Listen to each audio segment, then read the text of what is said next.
असं भैरू, अरे आत्मारामणी मुक्त आतमध्ये नाहीये. म्हणजे मेन शिकारच घरात नाहीये आणि मी भक्तीला बाहेर काढणार. म्हणजे कांता शेठ घरात तीनच राहत आहेत. नाही नाही नाही, हे बघा युवराज भाऊला विचारावं लागल. मग लाव ना फोन.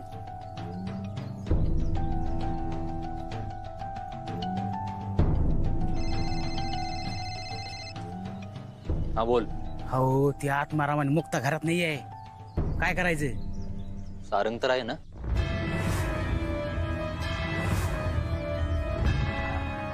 सारंग तर सारंग, जाळून टाका. हा हा.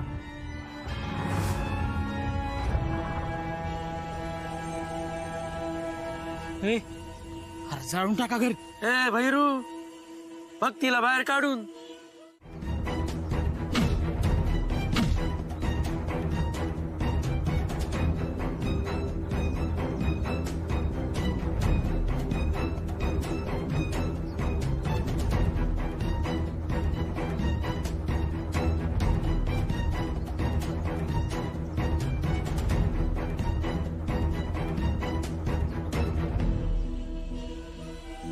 भक्ती घाबरू नको, तुला काय नाही होणार.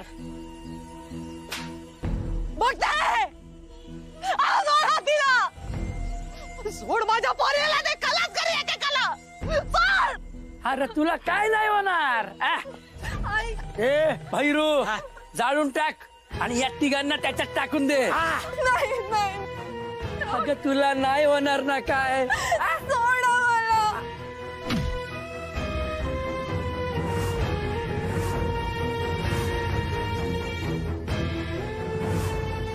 नको कांता शेठ, नको.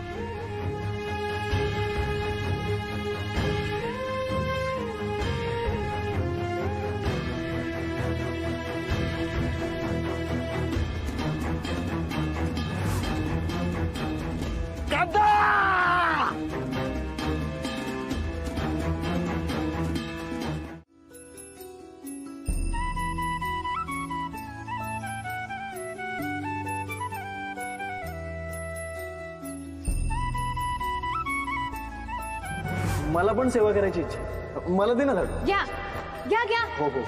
शेवटच्या पायरीपर्यंत झाडायचा.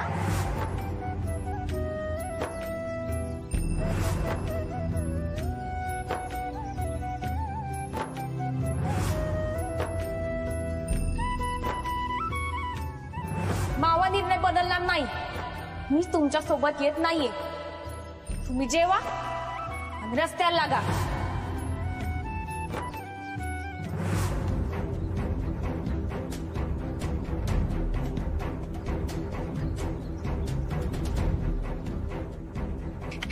काका, आमची मुक्तते दिसली का? हा? मुक्तते दिसली का? हा. वरती मंदिर ते. हा.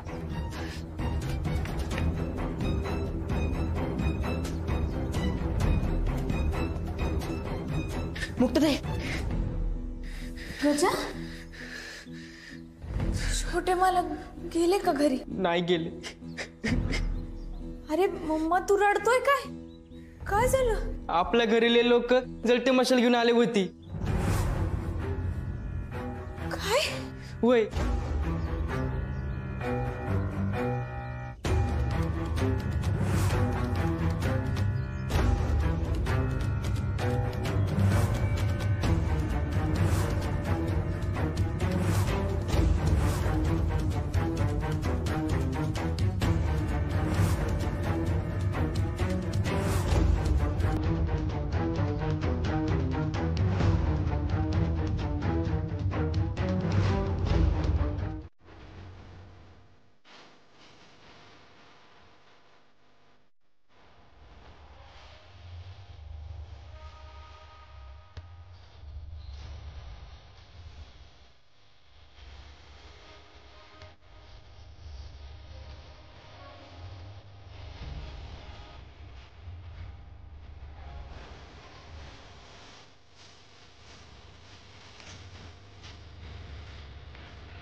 आई अगं बाहेरचं एक पोता आपोआप हालतंय. पोतं हलतंय. अगं उंदीर नाही तर घुस असेल. जा ग जा, बघ जा जरा, नाहीतर ही दिवसभर झाडू हातात घेऊन अशीच उभी राहायची. कुठे अरे मेल्या उंदीर पकडायचंय, बिबट्या नाही. चल.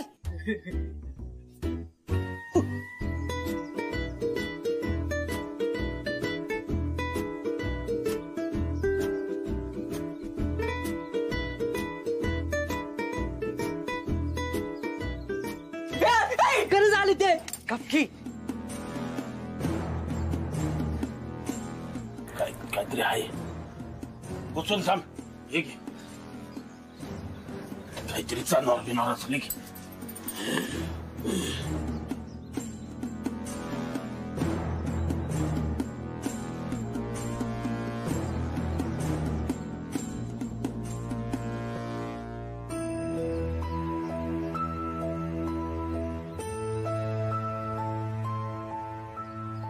अरे देवा, हा तर बाप्या आहे.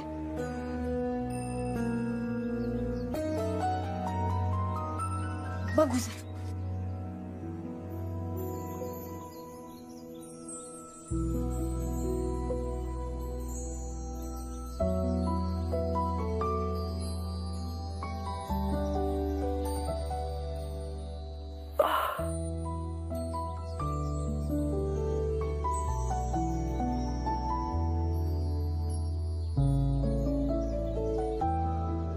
छोटे मालक.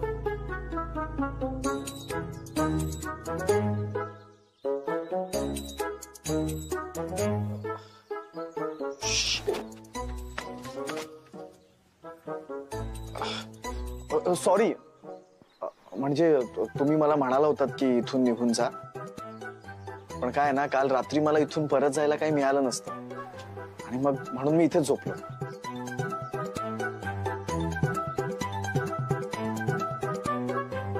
ऍक्च्युली खरं सांगायचं तर मला आजीला दिलेलं वचन मोडायचं नव्हतं, म्हणून मी इथे थांबलो. कसं दिसतंय हे?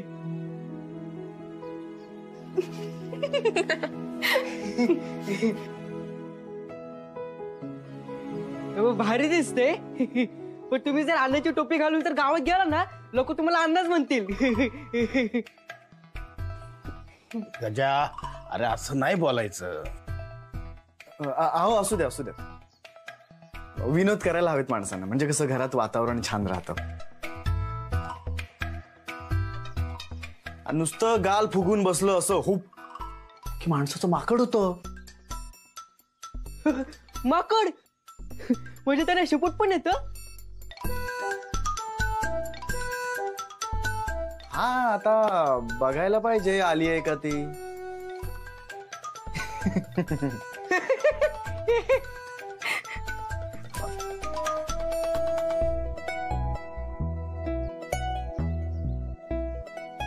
नाही, पण छोटे मालक छान दिसताय तुम्ही.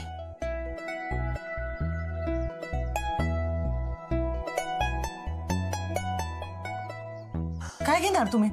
चहा? कॉफी चालेल.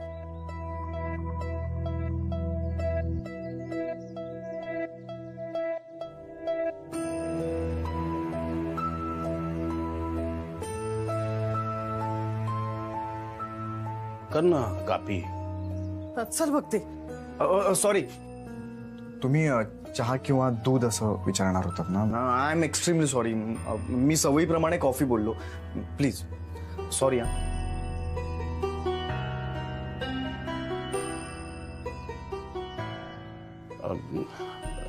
काय नाही, नुसतं मानून उपयोगाचं नाही, तशी वागणूक द्यायला हवी आणि घरातल्या सगळ्यांना सांगायचं की हिला सन्मानाने वागवायचं. कणभरही त्रास होता कामा नये. जर कुणी हिला त्रास दिला तर गाठ माझ्याशी आहे. दाणा पाणी बंद करून टाकेन.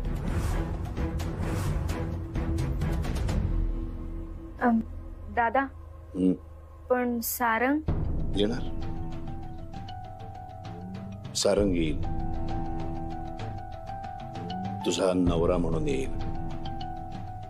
या घरचा ज्येष्ठ मुलगा म्हणून येईल. आपल्या नवीन सुरू होणाऱ्या फॅक्टरीचा मालक म्हणून येईल. काळजी करू नकोस. हा, पण त्यांनी चूक केलेली आहे. तेव्हा आल्यानंतर चुकीची शिक्षा मात्र त्याला नक्की देणार मी जेव्हा शिक्षा देईन तेव्हा बायको म्हणून मध्ये आडवं यायचं नाही. आणि या घरातल्या प्रत्येकाला चुकीची शिक्षाही मिळणारच. कारण ही शिक्षा म्हणजे रावसाहेबांच्या विरोधात गेल्यावर काय होतं त्याचं एक उदाहरण असेल.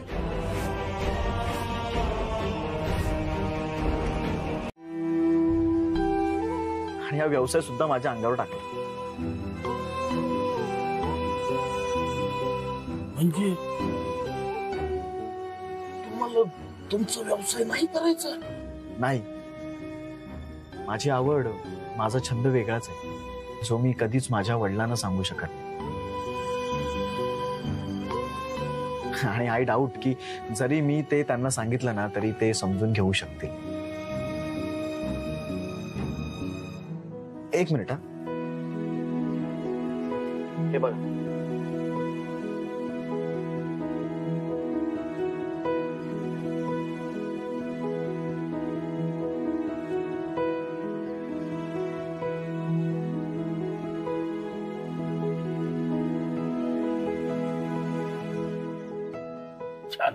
माझी नजर, माझा कॅमेरा कायम सुंदर गोष्टी शोधत असते.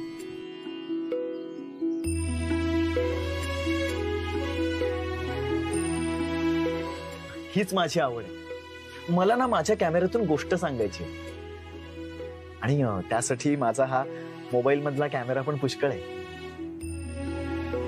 झाडापानांचे रंग, माती, खास खळग्यांचा ओबडधोबडपणा, चेहऱ्यावरील अनुभव, डोळ्यातील जिवंत भाव, माझ्या डोळ्यांना जे दिसतंय ना ते खरं खुरं सौंदर्य टिपायचं मला.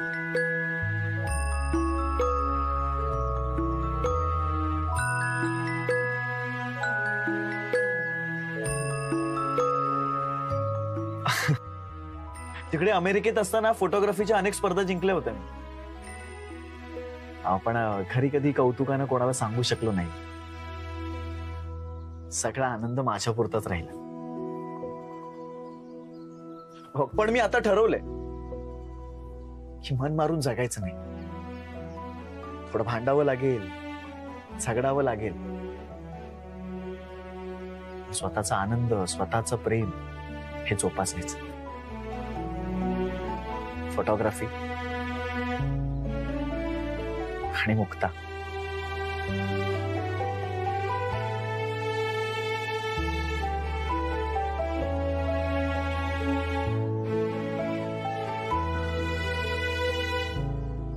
हो, पण त्यांनी माझ्याकडून दोन्ही हिसकावून घेतलं.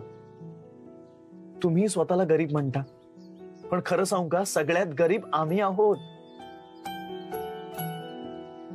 तुम्हाला तुमचा छंद, तुमची आवड ही मनसोक्त जगता येते, जोपासता येते. बायकांच्या अस्तित्वाच्या लढाईचा विषय जेवढ्या सहजपणे बोलला जातो ना, तेवढ्याच सहजपणे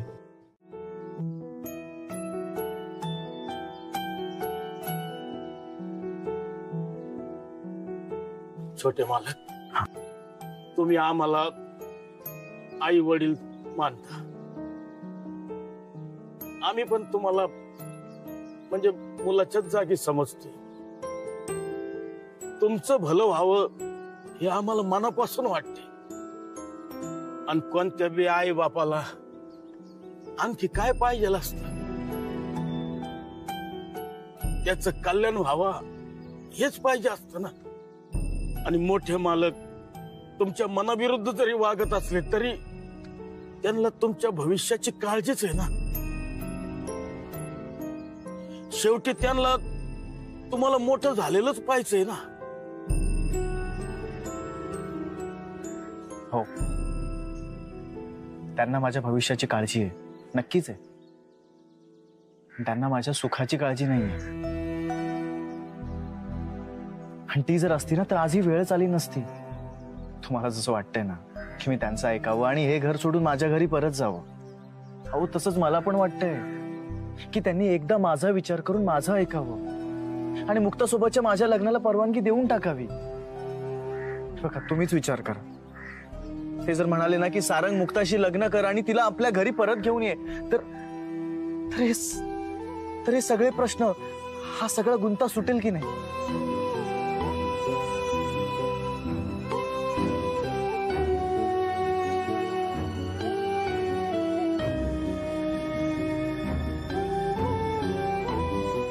तुम्ही कमी, ते सारंग आणि मुक्ताचं प्रकरण तुम्हाला माहित होतं, आधीपासून माहित होतं. त्याच वेळेला जर मला सांगितलं असतं तर ही गुंतागुंत झालीच नसती. स्वतःचं नसलेलं डोकं वापरणं बंद करा.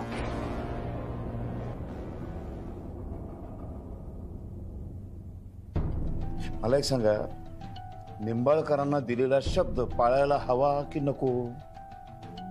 मी जसा मागच्या पुढचा सारासार विचार करतो तसा तुम्ही का नाही हो करत कधी?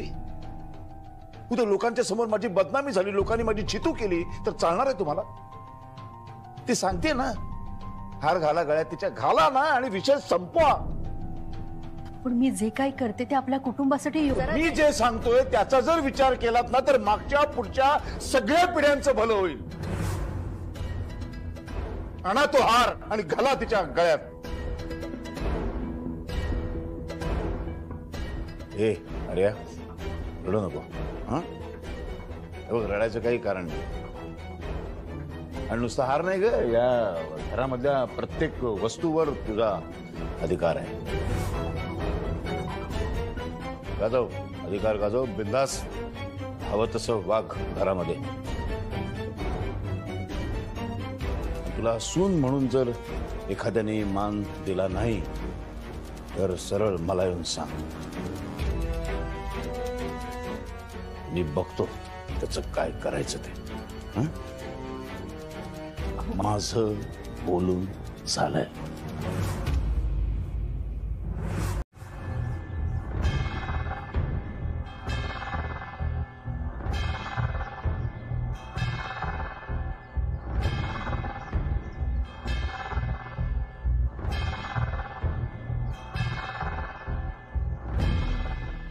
भाऊ मालक, युवराज शेठ या ना, बसा ना. नाही राहू दे, ठीक आहे, आम्ही इकडे बसायला नाही आलो.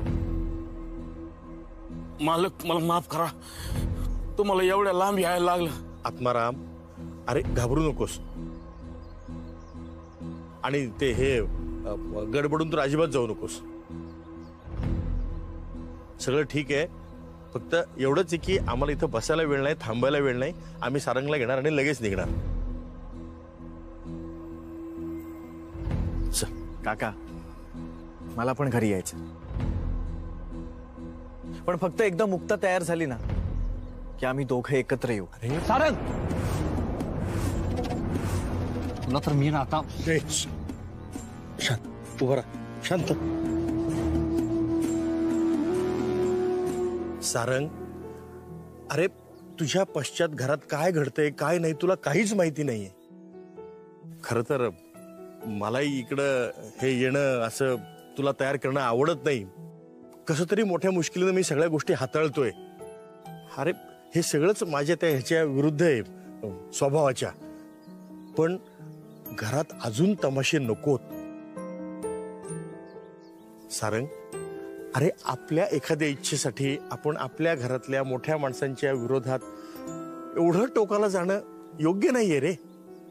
अशानं कोणीच सुखी राहणार नाही. काका, मला हे सगळं समजत नाही असं वाटतंय का तुम्हाला? काका, मला तुमचं सगळं म्हणणं पटतं, पण एकदा तुम्ही पण माझ्या प्रेमाचा विचार करून बघा ना.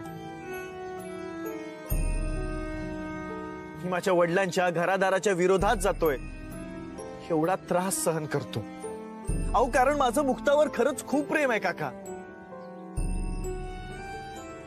काका गोष्ट एकदम सोपी, तुमचं माझ्यावर प्रेम आहे, हो म्हणून तर तुम्ही इथे आलात ना. तसंच माझं पण मुक्तावर प्रेम आहे आणि म्हणून मी इथे आलोय.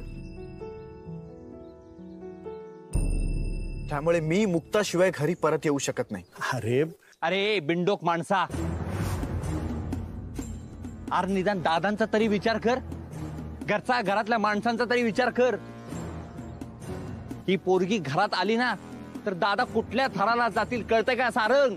परिणामाचा जरा तरी विचार कर. तुझ्या डोक्यात पाणी झालंय का? मूर्ख माणसा. अरे सारंग तू तरी. युवराज नीट बोल. मोठा भाऊ आहे तो तुझा. आपण इथं भांडण करायला आलोत का?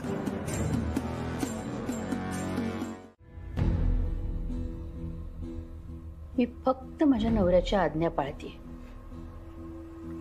ओके, झालं समाधान तुझं? पण या घराण्याचा रिवाज काय सांगतोय की मागच्या पिढीच्या सुनेने नवीन येणाऱ्या पिढीच्या सुनेच्या गळ्यात हा हार स्वतः घालायचा असतो. त्यामुळे तुम्ही कुठलाही संकोच न करता हा हार स्वतः माझ्या गळ्यात घाला. रिवाज असं बरंच काही सांगतो ग. त्यासाठी सून म्हणून माप ओलांडून या घरात यायला लागतं. आणि रिवाज असाही मोडलेलाच आहे. त्यामुळे हा हार काही मी माझ्या हाताने तुझ्या गळ्यात घालणार नाही. Okay, no problem. मग मला परत एकदा रावसाहेबांकडे जावं लागेल तुमची कंप्लेंट घेऊन. आणि दुसऱ्यांदा कंप्लेंट गेल्यावर तुमच्यासोबत ते काय करतील ह्याचा विचार न केलेलाच बरा, नाही का?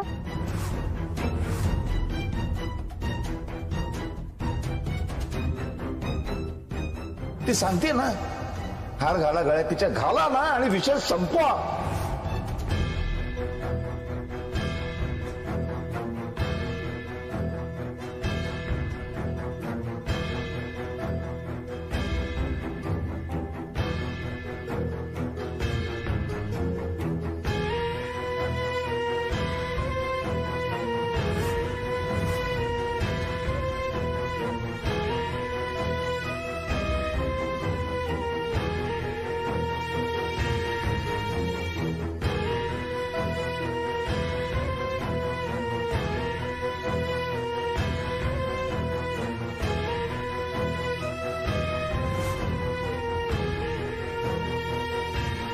तुझ्यासारखी मुलगी आहे, भाग्यवान आहे तुझी आई.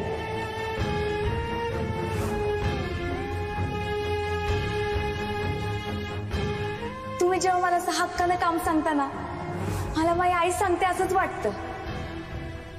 ज्यांच्यासाठी मनापासून करावं वाटतं ना, अशी खूप कमी माणसं या जगात. आणि तुमच्यासाठी मला लय काय करावं वाटतं.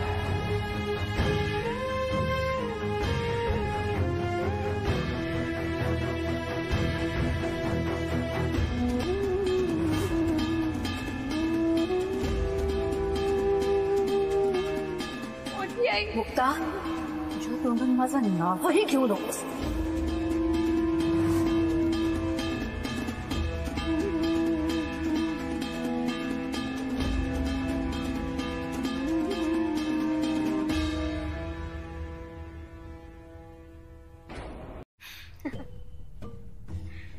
मी अजून संपूर्ण कळायची बाकी आहे. सो मला छिडकारतो ना, मी त्याला पाय धरायला लावते. आताच पहा ना, तुम्ही मला हार घालायला नकार देत होतात, पण शेवटी काय झालं? मी तुम्हाला तो हार माझ्या गळ्यात घालायला लावलाच. हार तर मी मिळवलाच. सासूबाई, हार मिळवलास ग तू, पण सारंगला कसं काय मिळवशील? मला जे हवं असतं ना ते मी काहीही करून मिळवते. सारंगलाही मिळवे. माझी जिद्द, माझ्या हट्टीपणाचा अनुभव तुम्ही पदोपदी घेत राहाल. आणि सारंगच काय, या घरातली प्रत्येक गोष्ट काही दिवसात माझ्या ताब्यात असेल. आणि हा, मला अडवायचा प्रयत्न करायचा नाही, कारण मला अडवणाऱ्याचे हाल मी चंद्र आजी सारखे करेन. म्हणजे घर आहे पण नाती नाही. श्वास आहे पण जिवंत आहे की नाही माहीतच नाही. त्यामुळे माझ्याशी अदबीने वागायची सवय लावून घ्या सासूबाई.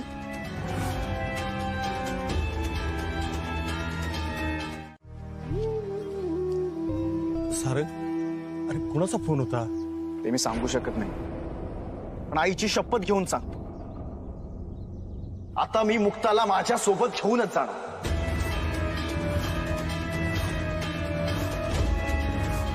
बघतो मला कोण कसं अडवतो ते. ए भैरो, तुझ्या माणसांना आत्ताच्या आत्ता इथं बोलव. त्यांच्यामुळे आमच्या आयुष्यात आग लागली ना, त्यांना इथंच पेटवून टाकू आपण. लाव फोन आणि बोलव.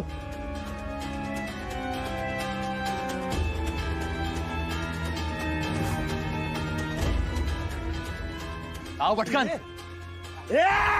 भाईराव, फोन लावलास ना, इथे जीव घेईल ना तुझा. इकडं पटकन दे. मालक मालक मानू नका मालक. सारंग, अरे सारंग ऐक, युवराज मागो तू मागो. बाबा मध्ये पडायचं नाही तुम्ही. पडणार पडतो का म्हणजे काय? अरे इथं माझी मुलं माझ्या डोळ्यात देखत एकमेकांच्या जीवावर उठलेत आणि मी काय नुसता बघत बसू का?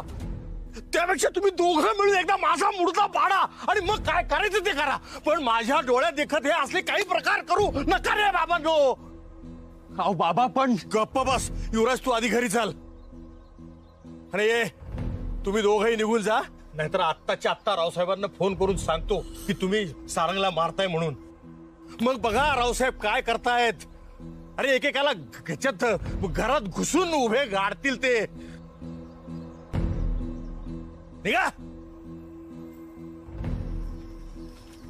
आज माझे वडील नसते ना तर सारंगची इथंच राग झाली असते.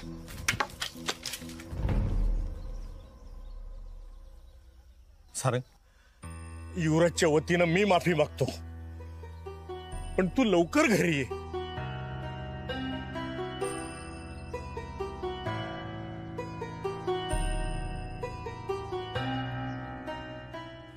खरंच गेले का ते? आता तर ते गेलेत, पण ते परत येतील. कारण ते फक्त शिपाई आहेत. फक्त आपल्या राजाचा हुकूम मानते.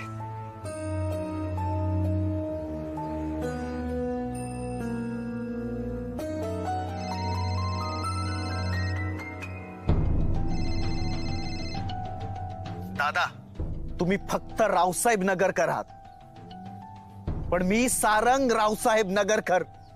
तुमच्याच रक्ताची अपडेटेड कॉपी. जिद्द, निश्चय सर्वांगात दुपटीनं संचार करते. जे बोलायचं ते स्पष्ट बोल. आज ते गुंड परत आले होते आणि त्यात आज युवराजची भर होती. मुक्ताच्या कुटुंबासाठी आज मला कुऱ्हाड घेऊन त्यांच्या समोर उभं राहावं लागलं.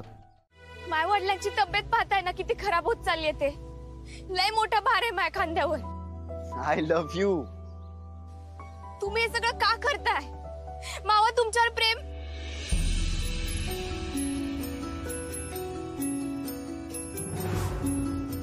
मावा पण आहे. काय मुक्ता? यू व ल य आ.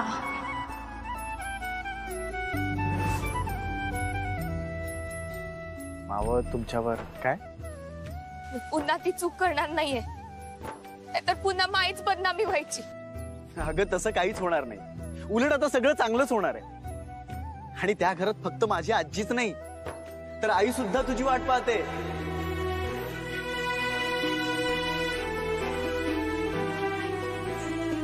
अगं आई म्हणाली की मुक्ताला घेऊनच ये.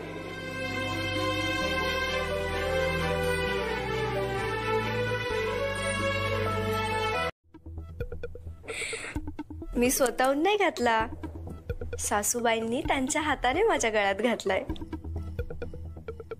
किती छान. ताई, तुम्ही तुमच्या हाताने हार घातला आर्याला? माधवी, कामं करायची का?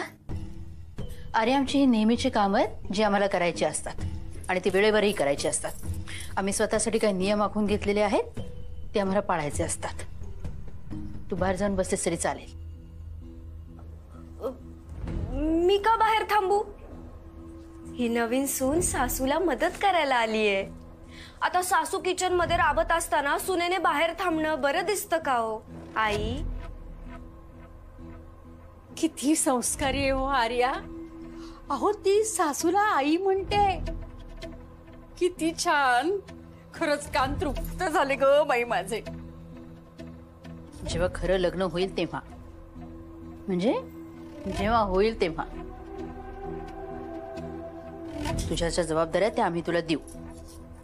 तेव्हा नको नको म्हणू नकोस. झेपतील की नाही पण जरा शंकाच आहे. तोपर्यंत कुठल्याही जबाबदाऱ्या मागू नकोस आणि मला आईही म्हणू नकोस.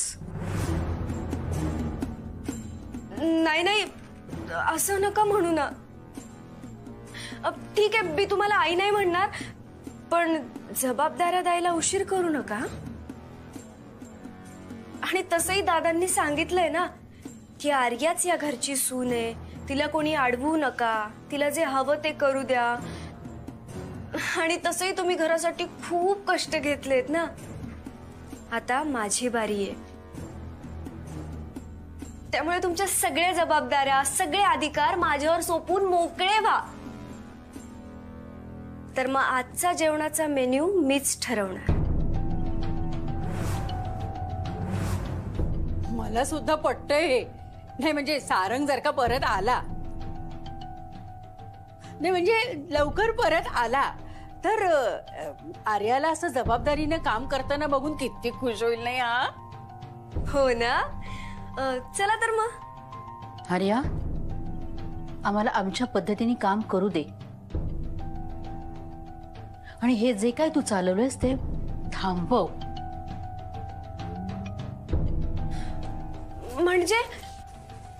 म्हणजे तुम्ही मला अजून सून म्हणून स्वीकारायला तयार नाही आहात का? का मला अशी परकेपणाची जाणीव करून देताय?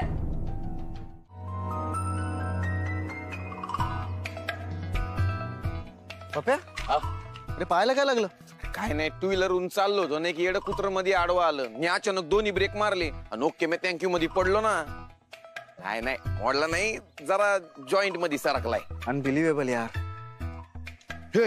याला मारले की लागते काय? याला सांभाळ बाबा. कशा? अरे सारंग, तू हे काय घातलंय? अरे हे मुक्ताच्या वडिलांचे कपडे. पाहिला म्हणजे आत्मारामजींचे नुसते कपडेच नाही तर आत्मा पण तुझ्यात आलाय असं वाटतंय. अरे पण मला सांगायचं नाही का, मी कपडे घेऊन नसतो का आलो? अरे तसं काय असतं तर सांगितलंच असतं, पण म्हटलं बघूया जे आपल्याला शोभत नाही ते कितपत शोभतंय. पाहिला लय अँटिके राव तू. बर ये या तू सांगितलेल्या गोष्टी तुझ्या हवाली.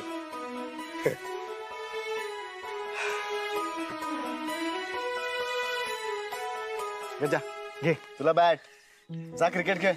माझ्यासाठी भारी आहे. हे घ्या. यात काय? हे तुझ्या मुक्ता दीदीसाठी. आपण आता ते घरी गेल्यावर दाखवणार. चालेल चालेल.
याचा अर्थ तुमच्या सोबतचं लग्न मान्य केलं असं नाहीये, फक्त आईच्या इच्छे खातीर लावलंय. माझ्यामुळे लावलं असलं ना तर तुमची काळजी आहे त्यात. आई, उगाच चुकीच्या गोष्टी बोलून त्यांना चुकीची अपेक्षा देऊ नको. तुम्हाला परत एकदा सांगते, हे फक्त आईच्या इच्छे खातीर लावले. उगाच पुरळून जाऊ नका.